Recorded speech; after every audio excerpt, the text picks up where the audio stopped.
I want to talk about it's your time and to use your time wisely. It's your time and to use your time wisely. I have a quote that I want to speak from that it triggered some thinking and it kept me up for quite a while. And if you're one of those individuals who believe in synchronicity, there's a saying that when the student is ready, the teacher will appear.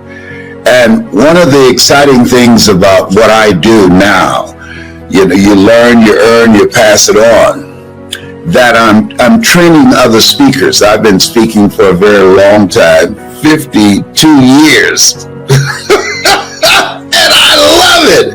I still do. I love motivating people. I love encouraging people. I love making people laugh. I really do. I remember when I think I was in the 5th grade, and I was performing for the kids in the class that I was in, and the teacher said, you know what, you could be a comedian. She came in, she didn't even punish me because she was outside the hall cracking up herself and got other teachers to come and watch me. I had a little routine. But laughter is important because things are tracking us. They're things that are stalking us. They're things that's trying to rob us of our happiness. And we're in a good place right now. Just think about this. The air, it breathes better. I mean, there's no drama. I'm not waking up in the morning and saying, did anything happen today? Listen, and we want to maximize this moment. It's your time. Maximize this moment. Take advantage of it. We just got through some stuff and we're still here, and you want to take advantage of it. See, here's the thing. We're here to take advantage of the time that we have been given. Herein, my Father, glorify that ye bear much fruit. This is a time that we want to be very productive and very fruitful, because this is a different landscape. This is a different environment. It's your time. This is my time. Let me include me in that as well. Yes, and so now nobody's going to bring anything to you, just put it in your lap and say, do something with it. No, commit thy work. See, you got to work for it. See, if you're not willing to work, nothing works. You can be given the best opportunity in the world and just have it laid out before you. And if you're not willing to work, nothing works. I remember I went to see a friend of mine, and he was living on Miami Beach. His brother picked me up for me to go see this brand new home that he had bought on Miami Beach. Now, we're coming over from Liberty City. And so and both of them like 4 or 5 years older than I was at the time, but I remember this ride across the Venetian Causeway. He had this big, beautiful home, and as he took us around this big, beautiful home that was just completed, his brother asked him, said, man, because they never spent much time with each other, he said, how did you get something like this? And the older brother said, by a lot of hard work. And the younger brother looked around and said, I'm not willing to do that. Did you hear that? I'm not willing to do that. And then we had lunch and we drove back across the Venetian Causeway, going back to the life that we were living, which was not a good life. We were surviving. And that just kept reverberating in my head what he said. I'm not willing to do that. See, when you look at people, for the most part, wherever you find yourself, that's where you made a decision to be. Because based upon how much work are you willing to put in to change your situation, And when I look at myself, people always ask me like there's some magical response.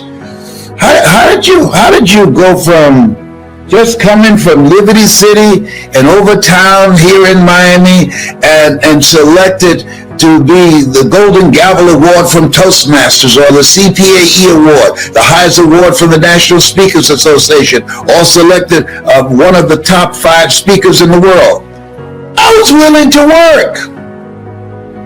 Most people aren't willing to do that. They have people all over the world that have to select who that person will be that will be in that elite group of the top 5 in the world. General Norman Schwarzkopf, Lee Iacocca, Robert Schuller. He had a television program, all right? And myself and Paul Harvey. He had a nationally syndicated radio show. I didn't have any of that. But I was working. Those people who had to cast a vote, they saw me at some time because I was moving. I want you to write this down. Keep it moving. I learned that from my mother. It was not unusual when you came home to Mamie Brown's house and we had a little small house.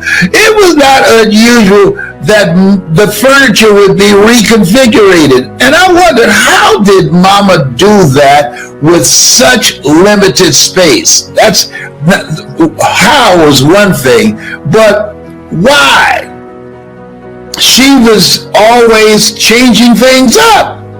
You see, one of the things that you don't want to do is become comfortable with where you are when you know in your heart of hearts you can have more and you can do more, and there's a life for you beyond survival. See, what it takes to survive, what it takes to live are 2 different things. And I just felt, I don't know where that came from, that I can do more.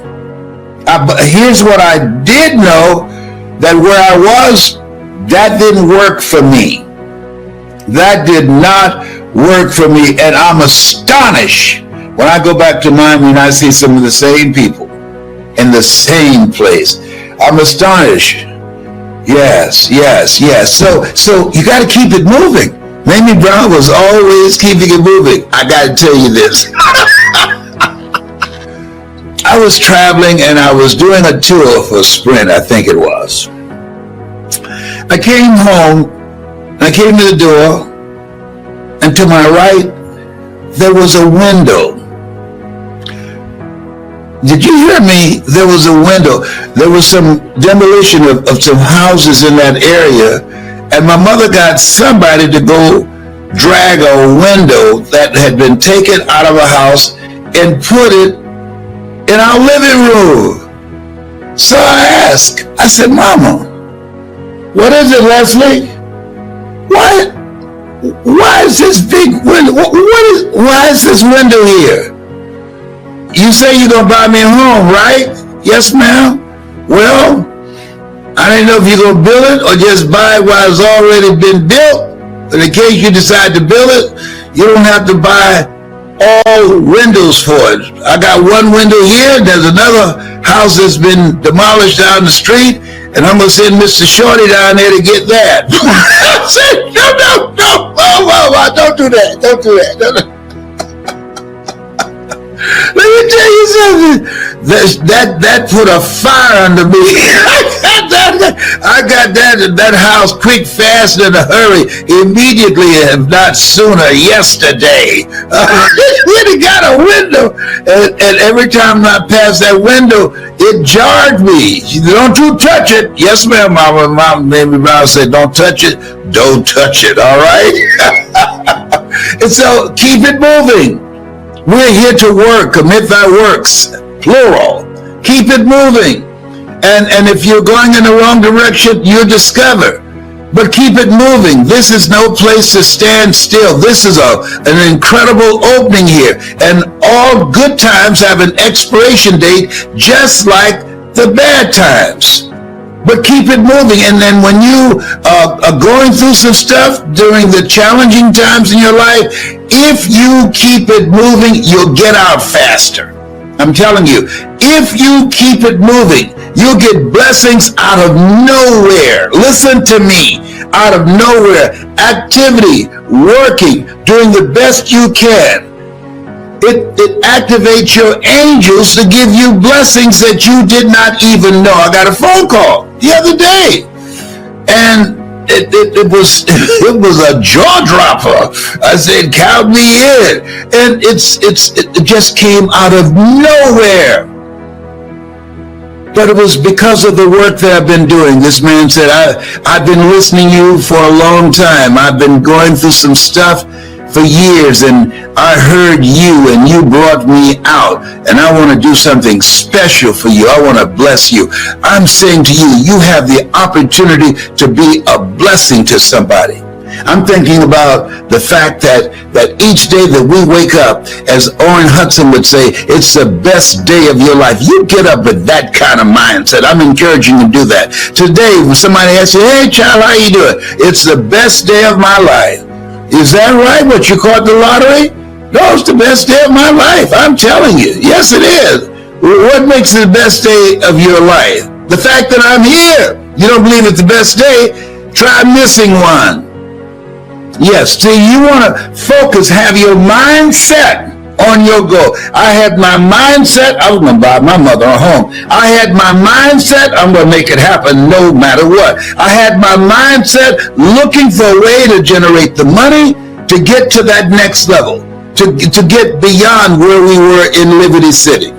And had a lot of struggles and stuff happening. And stuff happens to everybody. Everybody. Don't ask, why does it have to happen to me? Why not you? You want to give us some names or some emails? And don't go around telling everybody. 80% don't care. And 20% glad it's you and not them.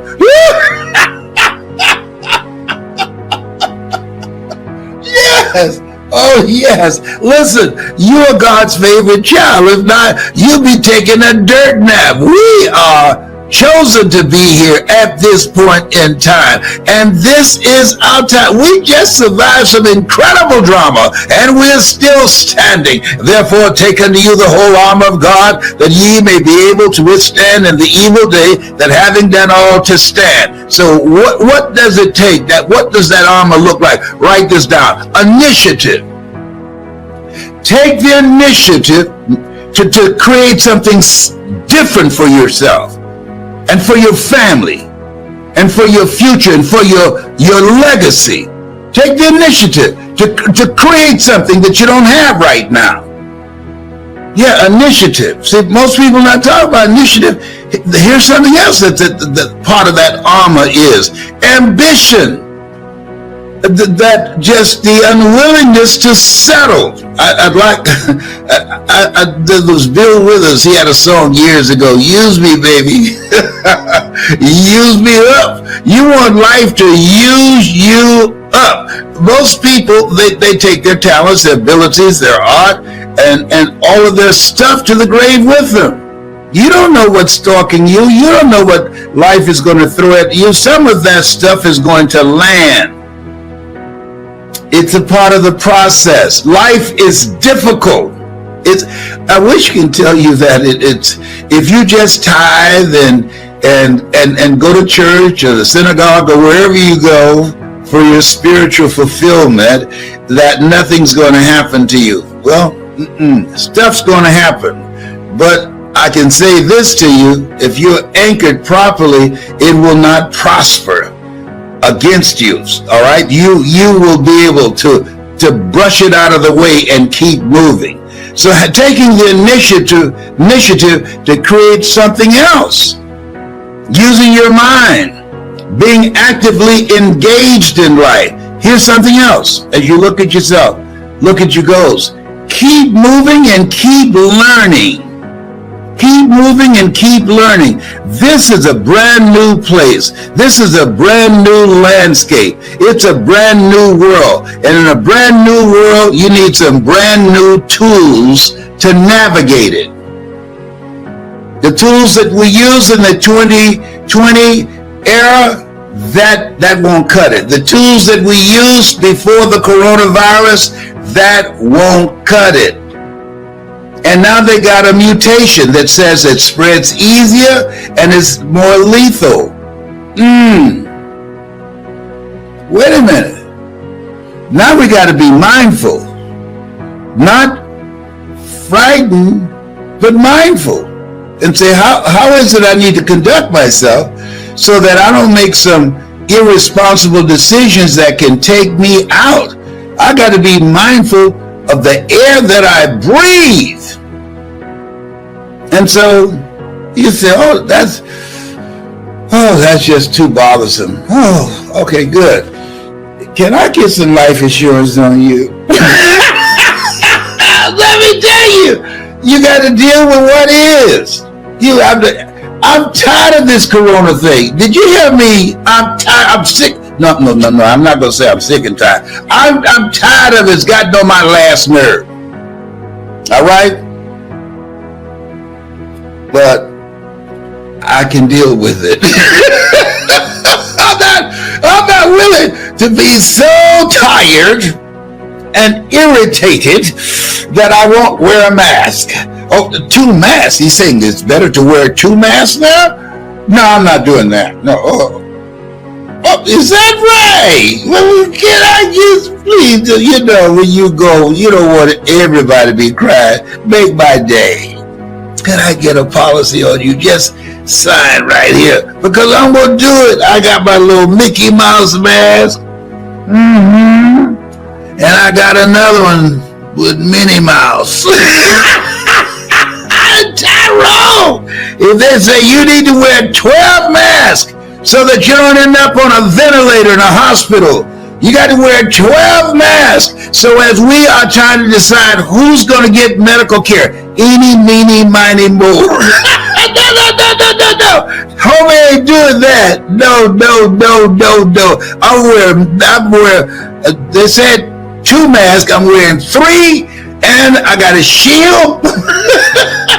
I woke up. I wore when if Corona knocks on my back door and I opened the door and I got on 3 masks and a face shield, he said, oh, there he goes. There he goes. Always overdoing it. We can't get to it. Let's go someplace else. That's what I'm talking about. I want to live because I'm having a good time. I'm having a good time. And I don't want to be no ventilator. I don't want to be closed up anywhere. No. And all I can see are their eyes. And no.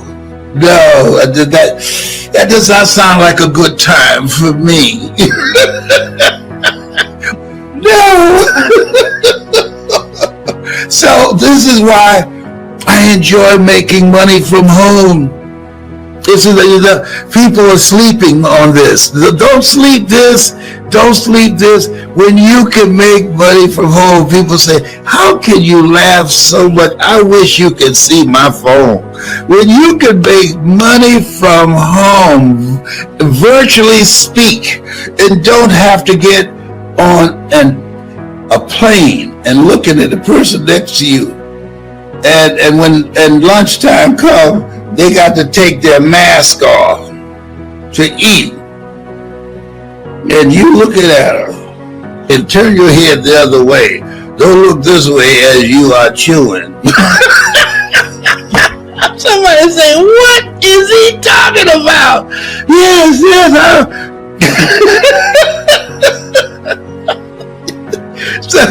So you want to take the initiative to create something different for yourself. You want to practice social distancing from people and the refrigerator. You want to go all out to take the steps that you need to take to keep you here longer, to add life to your years as well as years to your life. Does that make sense? Here's something else. Create special moments. When I come to speak to you at this time, it's special to me. I love you, yes I do. I love you, oh how I do.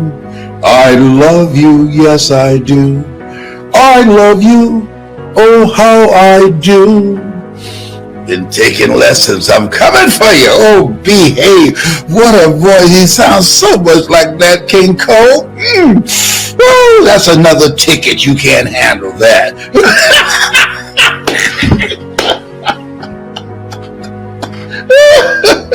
Oh, look here. I will tell you something. You can't make this stuff up. I'm gonna tell you something. I don't do this often. When Gladys and I were married, I decided that I wanted to sing. So she took me to a friend of hers that I would take some singing lessons from. And she was taking me through some, I guess, vocal exercises. A husband came in the back door, and he spoke to us, was polite, and went in the kitchen. And he's very quiet in there. And all of a sudden we heard something, boom, boom. And we ran in the kitchen, he had hit the floor. And he had been drinking while I was in there practicing, trying to learn how to speak. Now Gladys will tell you that if you ask her, she'll tell you, how to sing. She'll tell you. And he said, "You can't sing. Give him his money back. I got drunk listening to you." That was horrible. Oh my God, that was so hard. He kept laughing. He said, "Man, you sound like you goggling razor blades." Some people are cruel. That was not nice. I didn't sing for a long time. One time I tried to sing to her, and she said, "Will you go to hell to sleep?"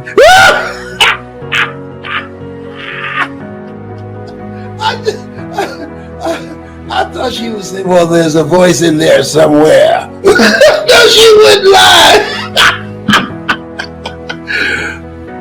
You can see I'm fired up today. Listen, you have something special. You have greatness in you. This is your time. Use this time to learn a new way of earning money. The major corporations are doing it. They have their people working from home, the majority working from home. So you want to jump on the bandwagon. People say, opportunity knocks on every door. No, opportunity stands by silently waiting for you to recognize it. This has been Mrs. Mimi Brown's baby boy. You have something special. You're God's miracle child. Some great stuff's going to happen to you today. Thou shalt decree a thing that shall be established unto you. You are a masterpiece because you're a piece of the master. Be with that. Meditate on that. And keep your eye focused on your dream. You were born to live your dreams, not your fears. God has not given us a spirit of fear, but of power and of love and of sound mind. Y'all miss my flat top, don't you? My kid and play flat top. I'm going to grow it again because I can. Because we're going to be talking about something that's very important in pursuit of your goals and dreams. Very important when it comes to developing yourself, your talents, your abilities, your skills. Because one of the things I'm going to be talking about, I think, is one of the things that people don't spend enough time on. They talk about time management. You can't manage time. Everybody is 24 hours. What's most important is managing yourself, what you do with your time. People ask me all the time, how do you know so many quotes? I say, I take the time to memorize them. Hello, you think? I put the work in. I use my time differently than other speakers, other trainers, other life coaches. So I want you to think about what it is that you're doing with your time today. And you know what? If you look at it, if you really look at it, all of us are basically the same. The only difference is how you use your time. I know people who have a lot of talent in specific areas, and the difference between them and other people is the time that they put in. Listen to me. As you look at yourself, look at where you are right now in your life, the people that are going to come out on top, the people that are going to make an impact, the people that are going to achieve their goals are the people who are mindful on how they use their time. And one of the things that you have to do is practice. You have to practice being mindful and asking yourself, is this the most productive use of my time? While my friends were having a good time, while my friends were partying, and I love to party, but I spent more time working on developing myself and my skills. I spent more time with my coach, Mike Williams, who wrote the book, The Road to Your Best Stuff, than I did with my friends. Why? I like my friends, but they weren't going to pay my bills. But the things that I was going to learn from Mike as a coach, as a trainer, I could generate a lot of money, and it allowed me to be able to walk away from my job. Write this down. If you use your time correctly, you'll be able to generate walk away money. If you use your time correctly, you'll be able to generate walk away money. The average person, time is no big deal to them. How many of you know people like that? Look at it. I mean, come on now. Just be honest. Even if it's you, just blink your eyes. I see you. That you know people have a lot of talent, a lot of abilities, a lot of things going for them, but they're not using their time appropriately. You don't manage time, you have to manage yourself. And what I did, I just carved out time every day to memorize a minimum of 3 to 5 quotes every day. You give me a topic, I can roll with it. I don't need a second to think about it, because it's in here. I spend time working, reading, listening, and different ways in which I could use the quote to drive a point home, use the quote to create humor, use the quote to create special moments. And if you're serious, and everybody right now, everybody listening to me right now, you listening to me right now, you want to become a great presenter. In order to become a great presenter, in order to develop presentation power, you have to develop your power voice. How do you do that? You invest the effort and the time. If you want to put in the time so that you can learn a new skill virtually, so that you can get out of a job that's not you, and be able to go into your own business and do it from the comfort of your home. Now, I used to travel all over the world. I enjoyed that very much, but homie ain't traveling no more. No. My buddy Tyrone, he said, no, don't do that no more. Some of y'all don't know Tyrone. Tyrone was a squirrel outside my window on the west side of my house, all right? So here's something that Shakespeare said. He said, defer no time. Delays have dangerous consequences. Let me share something with you. I remember when I had the opportunity to audition for a play at Miami-Dade Community College.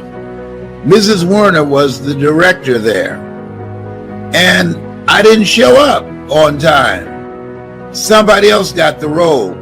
The reason I didn't show up, truthfully, not just because I was late, but because I didn't believe in myself.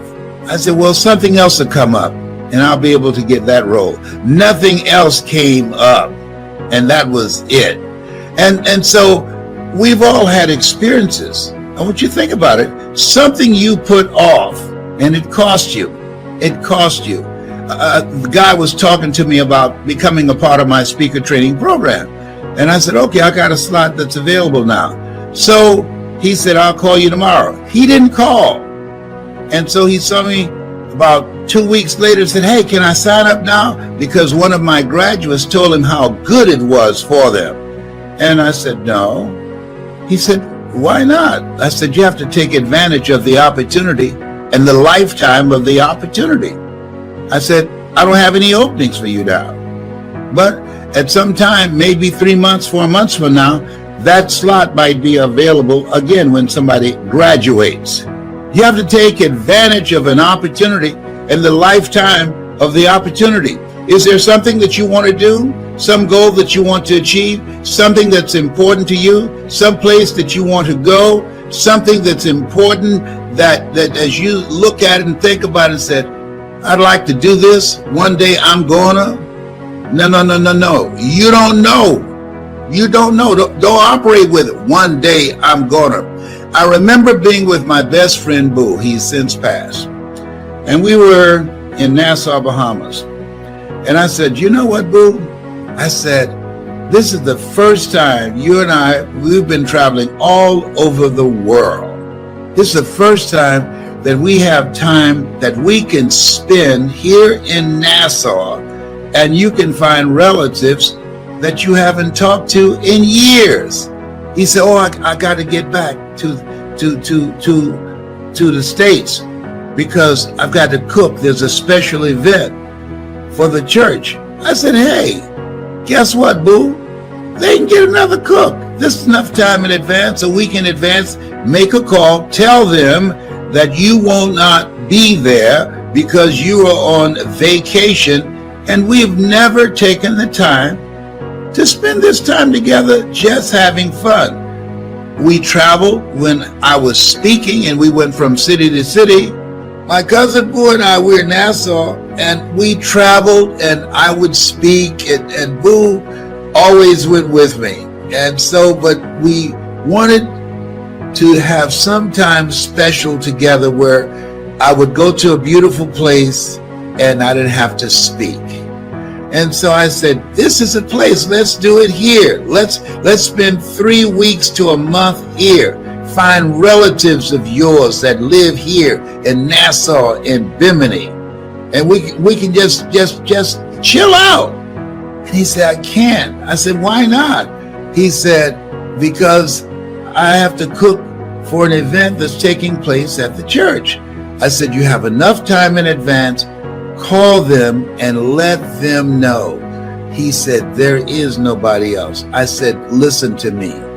If something happened to you, they will find somebody else. They will not cancel the event. He did not know, and I did not know.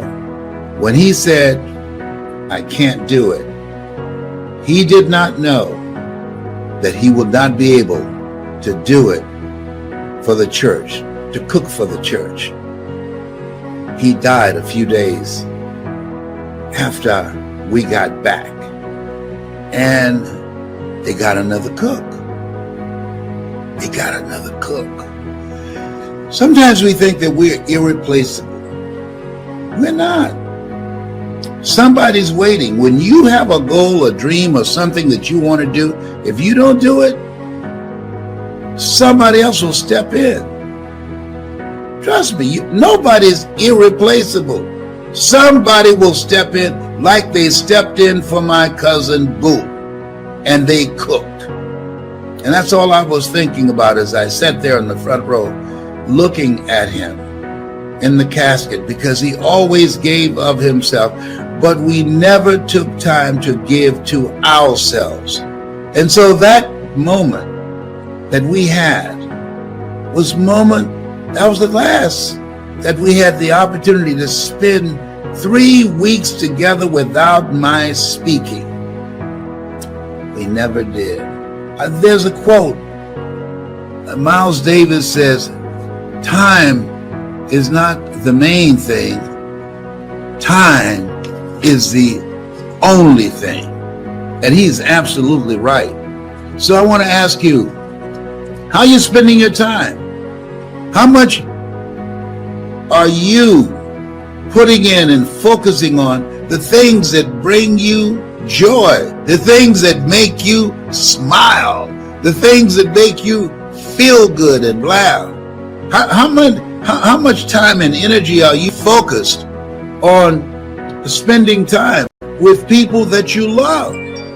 You know, in order to live a life of no regrets, this lady, she worked for hospice, and she wrote this book, and it was about living a life of no regrets.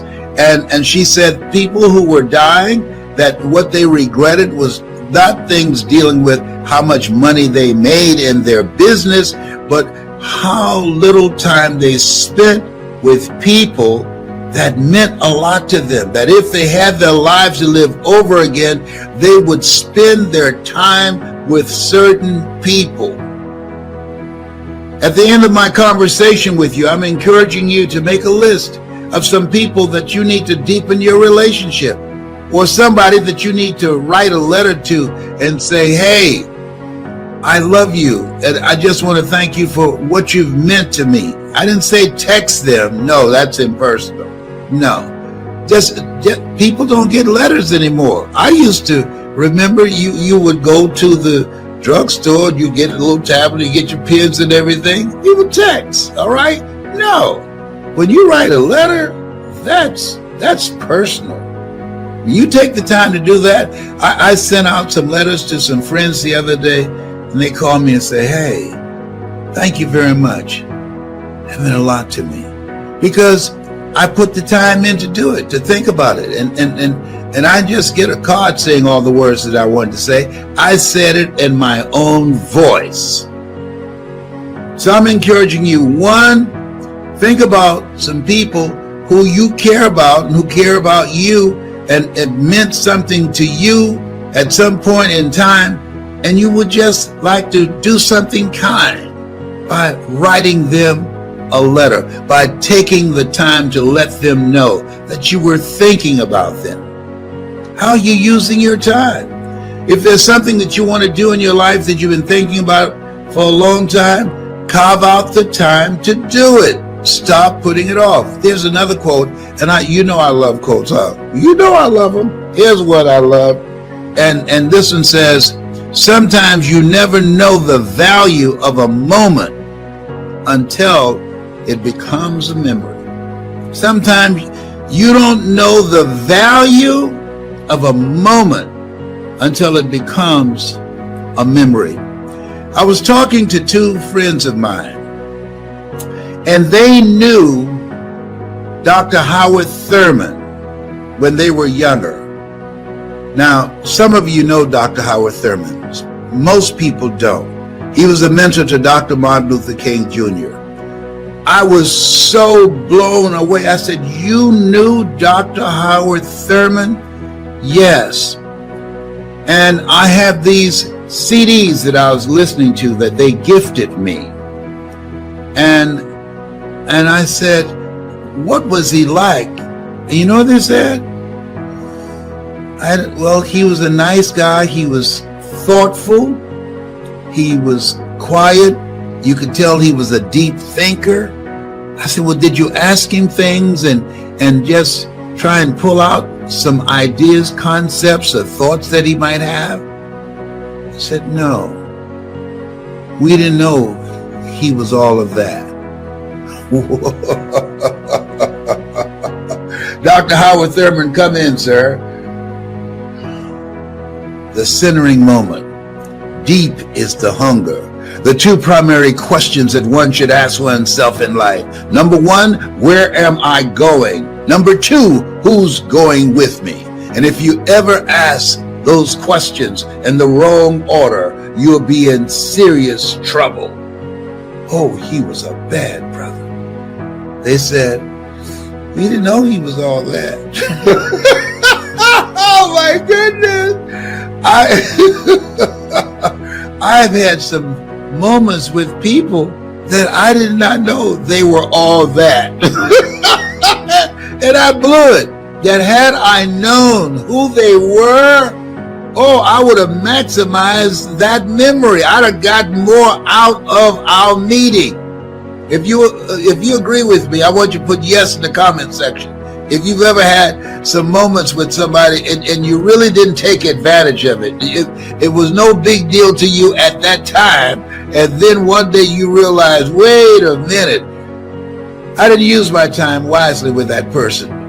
And so right now, in this era, this history-changing era where we are, the people that are going to come out on top, the people that are going to get control of their destiny, the people that are going to maximize this place in history and be stronger and be fortified in terms of their mental resolve and in terms of their families and their skills and their ability to create incredible wealth, are people that are using their times more productively. The people who take the time to learn something new. I say, and I want to say it every day, if you're not willing to learn, nobody can help you. If you're willing to learn, no one can stop you. Just before we were talking about to go outside our comfort zone. Yes. And there are also some books about letting go.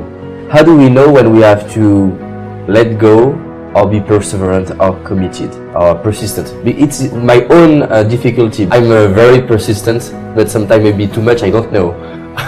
You know, we don't always know that. I mean, let me give you an example. I've been out in Los Angeles for about 5 years now, looking to have a production company to sponsor a new talk show. I had a talk show 10 years ago. Yeah. I've done so many interviews, and they all say he's great, he's sharp, and he's old. So I leave the interview to tell my person who came there and set the meeting up, he's old. I know he's sharp, but he's old. And then I was looking at television the other day on the Discovery Channel, and a program comes on. Now, my show is designed to give people hope. In the United States, more people died from suicide than from traffic accidents, okay? Wow. Now, I think something's wrong with that. My program is designed to give people hope and inspire them to increase their skill set in this age of what the late Peter Drucker calls the era of the 3 C's: accelerated change, overwhelming complexity, and tremendous competition, and to create collaborative, achievement-driven, supportive relationships. The program that I saw on television that shocked me, among many, was Naked and Afraid. Two women, it was a man and a woman, naked, on an island. And this television show was designed to watch them while they're trying to learn how to survive on the island, naked and afraid. And at that moment, I said to myself, don't go and audition anymore. Don't go and talk to anyone else about your concept of using television not just to entertain people, but to empower them. Find another way to do this. Now, do I see that as giving up on that medium? Because they're more concerned about head trash. I don't want to be in that toilet. Maybe I can carve out something else. Maybe I can have my own channel on YouTube and create a motivational channel from that place and be able to reach people around the world. And so maybe the instrument that I'm to use is not regular television, but the internet. But leave that alone. That's not my place. If I understand well, you have your purpose. Yes. And you keep your purpose, but you just change the way that I approach it. Yes, so your Yes. goal was not to have a production, but your goal was to impact people. To impact people's lives. And to them, I'm old because I'm 69. To me, I'm not retired, I'm refired. I'm ready to take it to the next level. I'm here to find out what is it that I have left. I've got a lot of life in me. And so I'm not going to let them to define what my contribution before I leave the planet is going to be. I'm just not going to try and get into that arena to do it. But just like now, you're giving me another avenue. I didn't even know you. And here you are talking to me. And this is going to be seen by people that had it not been for this relationship, this collaborative relationship, people who will see me who would have never had access to me otherwise. And I will do my best to do that. Thank you. Yeah. I appreciate that. Listen, it's your time. And I want you to go within and I want you to take some notes on some things that I want to share with you. And here's one of the things I want you to realize and to come to grips with. I didn't do what I'm doing now for 14 years because I didn't realize that it was my time. Now you might be saying, well, how do you determine that? The fact that you're here to do the greater work. And what I did was I disqualified myself. I kept myself on the sideline. I was an onlooker, as opposed to becoming actively engaged in this thing called life. This is your time. I want you to write this down. Seize the moment. Seize the moment. Remember when Michael Jackson put off years from doing a national and international tour, and then he said he's going to put on this last concert, and he said, this is it. Don't forget that. He said, this one that I'm going to do, this is it. I'm going to put all my stuff in it. Some of y'all remember this. He said, this is it.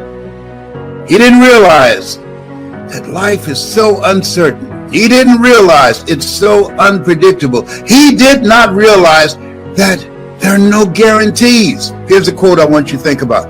If you put everything off until you're sure of it, you'll never get anything done. If you put everything off until you're sure of it, you'll never get anything done. And so I remember thinking about, well, I don't have a college education. Well, I can't compete with people with PhDs and MBAs. I don't have any paper behind my name. Listen, what you have and who you are is enough. Become actively engaged in this thing called life. Seize the moment. I constantly say, live like a warrior. And warriors are always in fight mode. And this is what you have to do, because this thing called life, it's challenging.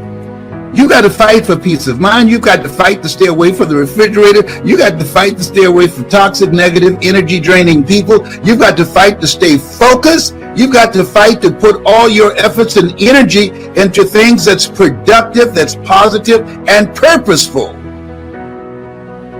See, it doesn't take any motivation to procrastinate. It doesn't take any motivation to put things off or to think negatively, but it takes motivation to be optimistic in spite of, to have a perpetual vision of yourself and your life in a spirit of optimism, in spite of the circumstances and the adversities that's always knocking at the door or peeping through the window. If you put everything off till everything get right, oh, when I get all my ducks lined up, is that right? What if it's not duck season?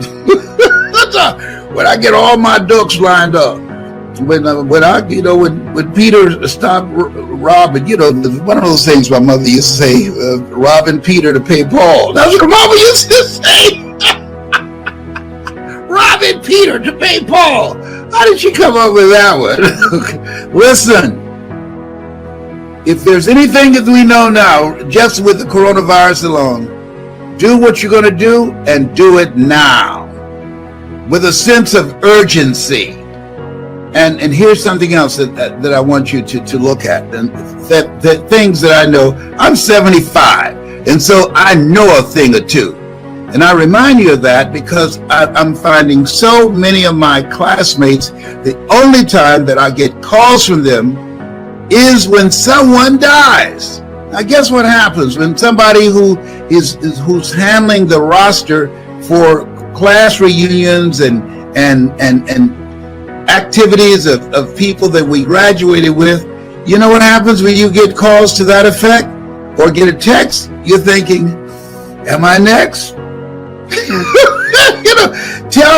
Send me some information about the ones that are living. Send me some information about my classmates that are making a difference. Send me something about my classmates who graduated with me in 1963 from Booker T. Washington High School in Miami, Florida, that's living their dream and taking their lives to the next level, that's creating generational wealth, that's happy and successful, and what good things they're doing in the world, the greater work, so I can emulate that, so I can be encouraged by that. Don't tell me about people that's dying. I find out sooner or later. I'm not thinking sensitive. I really don't mind that. But I'm saying let's balance it out. Balance it out, because all of us going to go. Nobody's figured out how to get out of life alive. Nobody. All of us going to check out of here. People dying today who never died before. You know what? Oh, behave, Tyrone. You know what? So here's something that Shakespeare said. Defer no time. Delays have dangerous ends. Defer no time. Delays have dangerous ends. You think about that, because I didn't think I can be who I'm now being. I didn't think the life that I've been living, that it was available to me. Here's what I know. If you focus on living, if you focus on being actively engaged in life, every day finding some way in which you can make a greater impact, where you can do more, that you can achieve more, the possibilities are unlimited as to what can open up for you. And so I was hungry. How did you get started? I was hungry. I was hungry to buy a home for my mother. I was hungry to do something that would give my life a sense of value. I was hungry to be my own boss. I realized that the reason at first I used to get angry when they used to fire me, saying I had too much mouth, and that I was just too upbeat. And so they want to check me. They want to put me in my place. Well, I'm not that kind of guy that you can just disrespect me. No. This is the place, not a problem. I was looking for a job when I found this one. No problem. And so, but I noticed that the things that happen, what appears to be happening to you, they're really things that's happening for you. Because had I not been made uncomfortable working for someone, you would not know this Les Brown that you now see. See, sometimes life has to step in and say, you know what? Eve, this little learner, let's step in here. When you don't have enough courage to do what it is that you've been sent here to do, to live the life that you've been chosen out of 400 million sperm to live, then you don't have enough courage to do that. Life moves on you. You were chosen to do the greater work. That's why you're still breathing. That's why you're not taking a dirt nap. That's why you are here, to be a blessing. We were created by the Creator to create. What do you mean by hungry? People that are hungry, they're positive about what they want. People that are hungry, they're persistent. They keep coming back again and again and again. They know that you will fail your way to success. People that are hungry are willing to persevere when it appears that all the odds are stacked against them. They keep coming on. When everybody has counted them out, they as long as they got a pulse, they keep coming back. They keep holding on. They don't give up. They might bend, but they won't break. Are you hungry? Is there something in your life, as you think about your life right now? And I did this self-explanatory style of saying to me, Les Brown, come on, you can do this. You can do this. Sometimes you have to talk to yourself. But the other thing is, I asked myself, if I died now, what would I be upset about? Some dream that I had that I put off that I didn't get done. And at that point, I thought about, I love to travel. There are places I wanted to go, things I wanted to see, experiences I wanted to have. And I saw a guy who was speaking, and I said, hey, I can do that. The room was as quiet as a graveyard between funerals. He didn't get any response from the audience at all. I feel so sorry for him. But I said, man, this guy is boring. Fortunately, I was seated next to his brother-in-law. Coincidence is God's way of staying anonymous. I said, this guy is boring. And he said, the brother-in-law, you ought to be that boring and make the kind of money he made. I said, well, how much money he made? He said, $5,000 an hour. I said, I can do that. I've had you before then. I talked myself out of it. Gary Cox said this.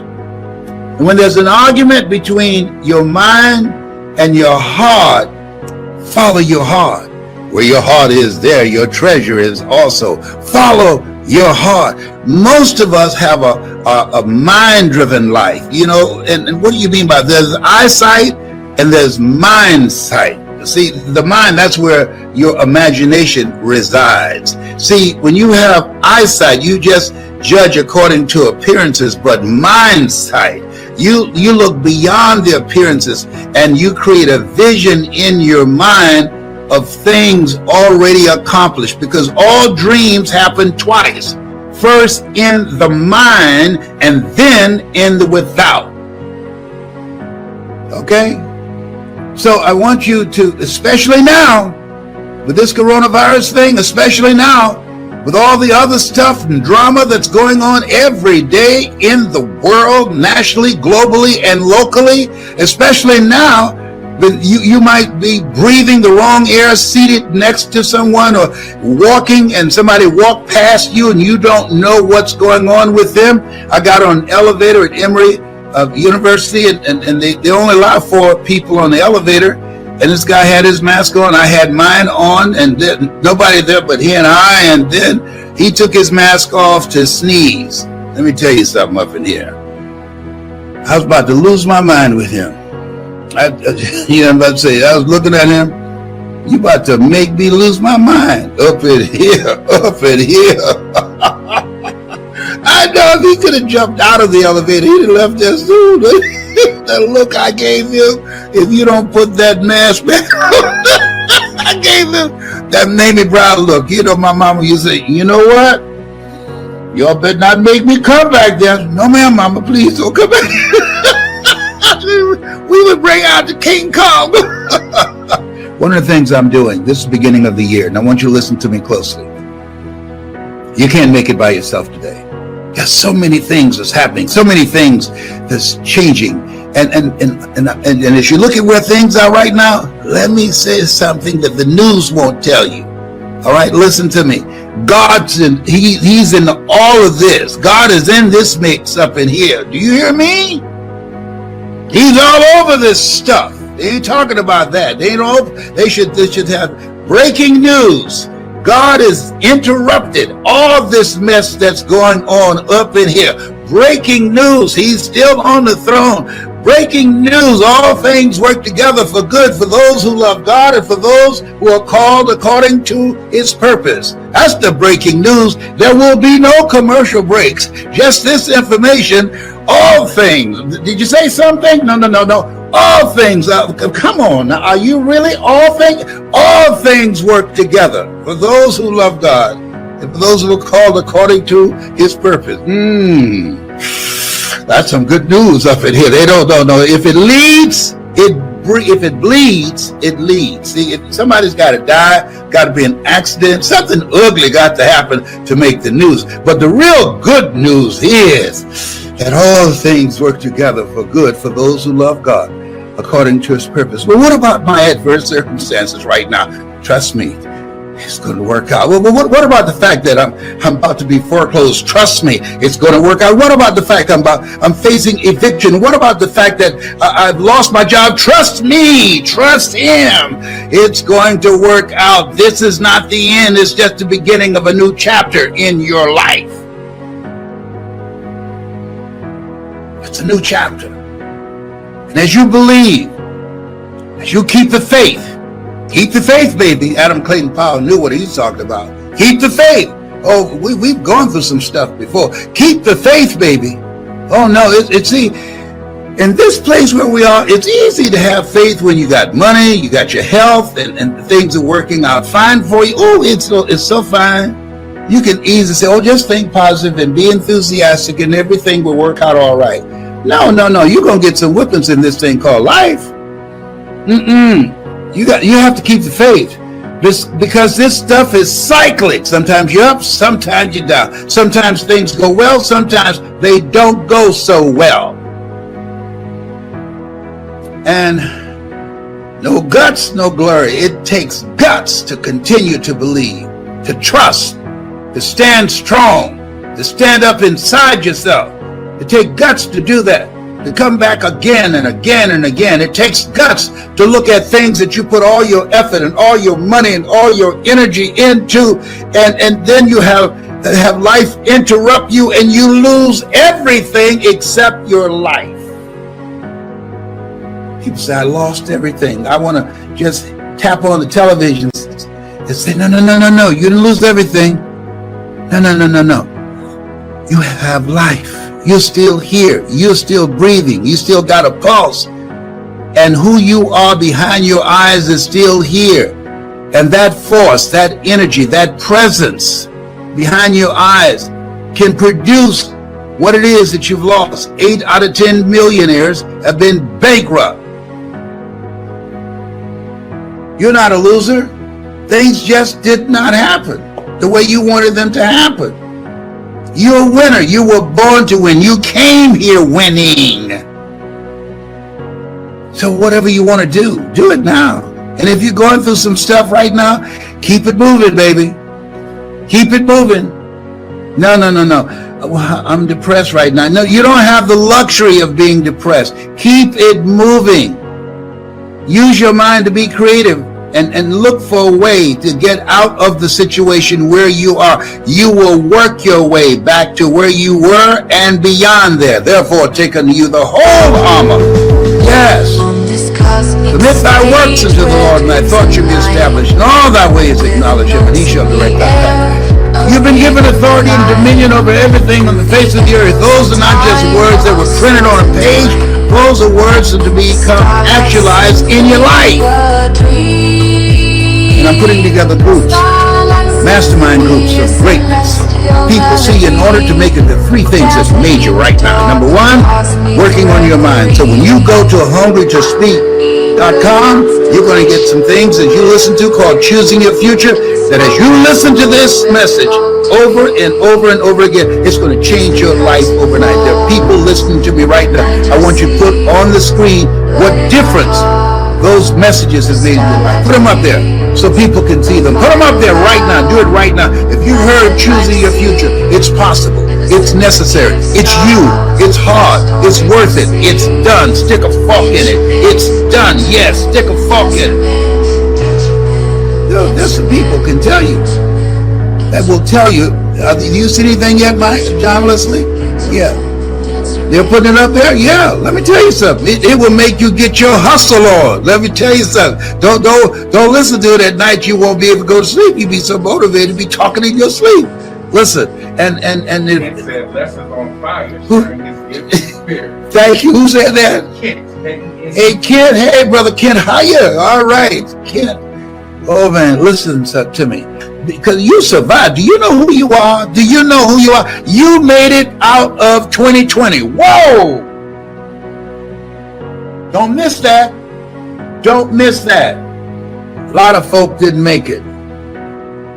A lot of people didn't make it. Don't take it for granted that you're supposed to make it. To just have a spirit of humility and say, thank you, Lord. A lot of people are partying. I wasn't partying. I said, thank you, Lord. I'm still here. Cancer Centers of America amazed at me. He's dealing with 4-stage cancer, but he's still here. He's been here for 29 years with this, and he hear about with some pain that's in his shoulders and his back, but he's still here. He's 75. He don't look it, but he's still here. He says he used mascara to cover his gray, but he's still here. In fact, I see some great kind of rebelling right now. I need to hook them up. What is this? I don't know what's happening up here. What y'all doing there? Homie don't play that. What y'all doing? Did I tell y'all excuse me, about to make me lose my religion? people don't leave home without the American Express. I don't leave home without my mascara. Oh, behave. Oh, whatever. You make me Randy, baby. Why are you so happy? Because I'm here. Are you crazy? The stuff I deal with, stuff I'm dealing with right now. I'm still here when I get through. But see, when I speak, I don't hurt. But when I get through speaking, like I'm talking to y'all, the pain is in my room. Said, are you through? Well, I don't know. I think I got a little bit more to say. You know, as long as you're speaking, you got a job. We ain't gonna mess with you, but well, when you get through, we're gonna light you up. Let me tell you what happened. This is a true story. I was the program director at WBKO radio station, right? So this news director I hired, I'm not gonna tell you his name. He went to sleep in the newsroom. So I'm sitting up there waiting for him to come in at 10 o'clock to do the news. This time they used to rip and tear and read the news off the Associated Press. I'm sitting waiting, got an instrumental playing, and he was in the room sleep. So people came and said, he's in the room sleep, he's not coming now. I put on a long record, and I had everybody come watch, and I put a note in his hand while he was asleep, and the note read, as long as you sleep, you got a job. When you wake up, you are fired.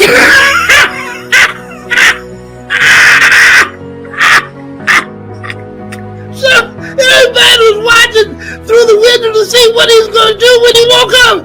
He woke up.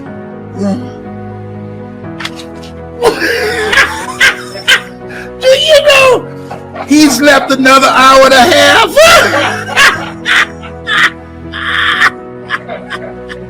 We got tired of watching him. He slept another hour and a half. I guess he looked to see we were out there.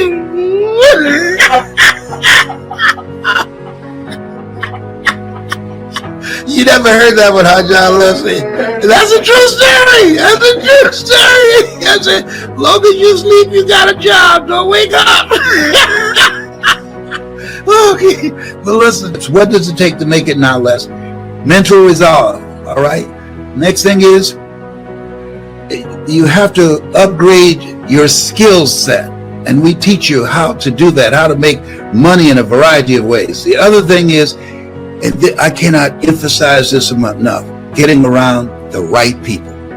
That's why I'm putting this greatness mastermind together.